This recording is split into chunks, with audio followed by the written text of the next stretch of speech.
नमस्कार। फर्स्ट बिहार झारखंड में आपका स्वागत है। मैं राहुल ओझा आपके साथ। तीसरे चरण का जो मतदान है वो 7 नवंबर को होना है और इससे पहले लगातार जो रैलियां है वो होती रही। पूरी जो एड़ी चोटी है वो नेताओं ने कर दी, जनसभाएं कई हुई, लेकिन कई जो रिकॉर्ड है वो अपने नाम तेजस्वी यादव ने किए हैं और इसमें उन्होंने नीतीश कुमार को भी पछाड़ दिया है। साथ ही साथ और भी कई जो बड़े नेता हैं उनको उन्होंने पछाड़ा है।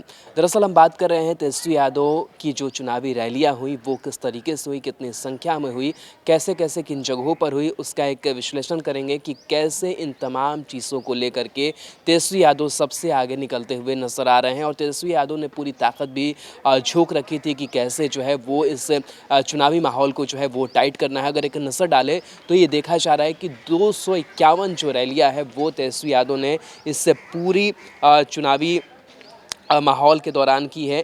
जो चुनाव प्रचार है वो थम गया है, लेकिन अगर इन रैलियों पर हम नज़र डालें तो लगातार ताबड़तोड़ जो रैलियां है वो तेजस्वी यादव ने की है। आपको बता दें कि तेजस्वी यादव के साथ साथ बीजेपी के अध्यक्ष जेपी नड्डा से लेकर प्रधानमंत्री नरेंद्र मोदी तक ने बिहार में चुनावी जनसभाओं को संबोधित किया, लेकिन सारे नेताओं की रैलियों के पैमाने पर तेजस्वी यादव ने सबको पीछे छोड़ दिया है। तेजस्वी यादव ने नया रिकॉर्ड बनाते हुए मौजूदा चुनाव में कुल 251 जनसभाओं को संबोधित किया। तेजस्वी ने हर दिन लगभग 1 दर्जन जनसभा को संबोधित किया और साथ ही साथ 4 रोड शो भी किए। तेजस्वी ने महागठबंधन के उम्मीदवारों के लिए चुनाव प्रचार की शुरुआत 16 अक्टूबर से की थी। 5 नवंबर तक के यानी 21 दिन के अंदर तेजस्वी ने कुल 251 चुनावी जनसभा की, यानी कि 21 दिन में 251 चुनावी जनसभा जो है वो की गई है। 247 जनसभाओं को उन्होंने हेलीकॉप्टर के जरिए पहुंचकर संबोधित किया, जबकि 4 रोड शो किए। तेजस्वी पहले नेता बने हैं जो सबसे ज़्यादा विधानसभा क्षेत्रों तक पहुंच पाए हैं। 243 में से 12 सीटों को छोड़कर लगभग सभी विधानसभा क्षेत्र में चुनावी रैली को उन्होंने संबोधित किया है। अगर हम बात करें नीतीश कुमार की, तो बिहार के मुख्यमंत्री नीतीश कुमार ने इस चुनाव में 113 जनसभाओं को संबोधित किया, यानी कि करीब दोगुने जनसभाओं को संबोधित तेजस्वी यादव ने किया है। नीतीश की बात करें तो 10 जनसभाएं वर्चुअल मोड में भी की है। 10 जनसभाओं के जरिए वर्चुअल मोड में नीतीश कुमार ने 43 विधानसभा क्षेत्र के लोगों को संबोधित किया है। 7 सितंबर से निश्चय संवाद के जरिए उन्होंने चुनावी प्रचार अभियान की शुरुआत की थी और 14 अक्टूबर से नीतीश कुमार हेलीकॉप्टर के जरिए चुनाव प्रचार के लिए निकले थे। उधर बीजेपी की अगर बात करें तो भारतीय जनता पार्टी की तरफ से प्रधानमंत्री नरेंद्र मोदी, बीजेपी अध्यक्ष जेपी नड्डा, नेताओं ने प्रचार, इन तमाम लोगों ने जो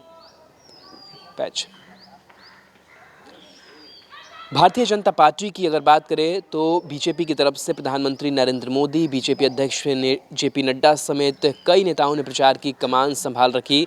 बीजेपी की तरफ से चुनाव के दौरान कुल 650 रैलियों का आयोजन किया गया। बीजेपी ने 1000 से ज़्यादा जनसभाएं और जनसंवाद के साथ साथ रोड शो भी किए।